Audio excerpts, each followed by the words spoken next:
Donc, on va voir comment est-ce que on fait pour traduire son article dans les deux langues. Ça veut dire retrouver l'article en français et l'article en anglais.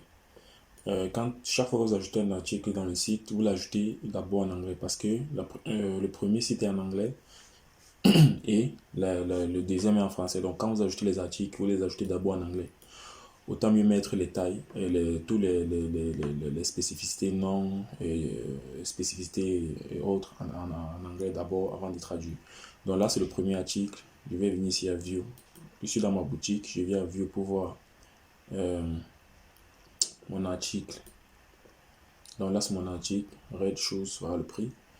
Et vous pouvez bien vérifier, nous sommes sur le site en anglais parce que là, on nous propose de passer en français. Donc nous sommes sur le site en anglais. Vous voyez même shop et account sont en anglais. Ça veut dire que jusqu'ici, j'ai ajouté l'article sur le site côté anglais. On ne peut pas le retrouver sur français. Donc, je prends un exemple simple. Si je pars dans recherche, je cherche shoes, red shoes.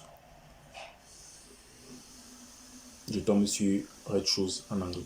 Si je passe le site en français, je ne peux plus retrouver red shoes. Donc là, je cherche red shoes. Je ne peux plus le retrouver parce que nous sommes uniquement, il est présent uniquement sur le site en anglais.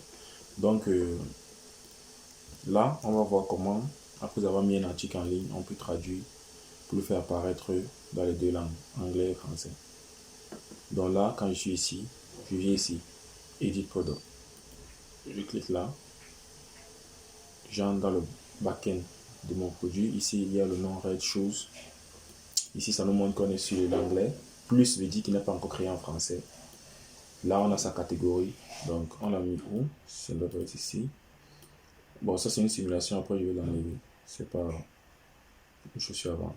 Donc, on a chose là. Voilà. Là, on a le prix.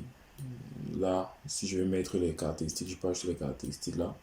Et la courte description, je peux acheter la courte description ici.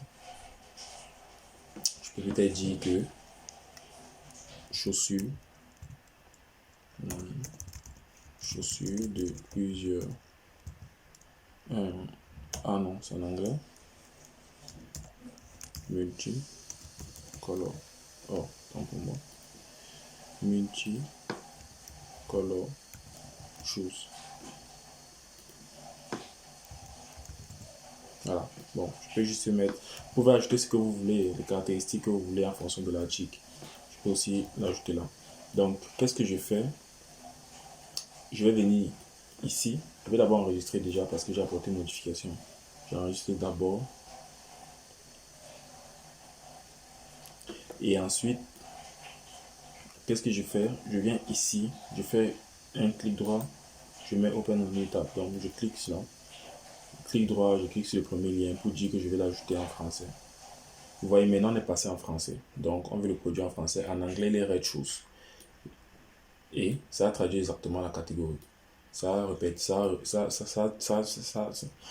s'est lié directement à la catégorie en français. Je peux prendre ça pour ceux qui ont le problème des langues. Je viens ici dans. Bon, ça c'est bon, mon ordinateur en russe. Ça c'est français, ça c'est russe. Je vais mettre anglais, voilà. Donc vous ouvrez Google Translate, vous choisissez anglais-français. En français, ça donne soulier rouge, mais au lieu de soulier rouge, c'est plutôt chaussure. Donc, babouche, autant pour moi. Babouche rouge.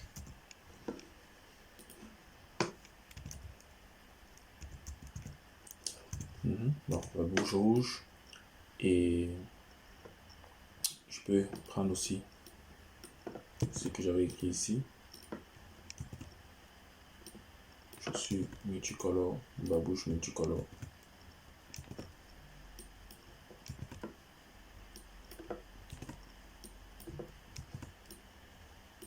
Je mets dans la courte description, babouche multicolore. Et c'est bon, je viens, je clique juste à publish. Donc mon site, mon article est maintenant dans les deux langues. Donc je peux venir ici là pour dire voir le produit. Voilà. Donc là, je suis exactement en français. Vous pouvez voir ici que ça propose dans l'anglais. Babouche rouge.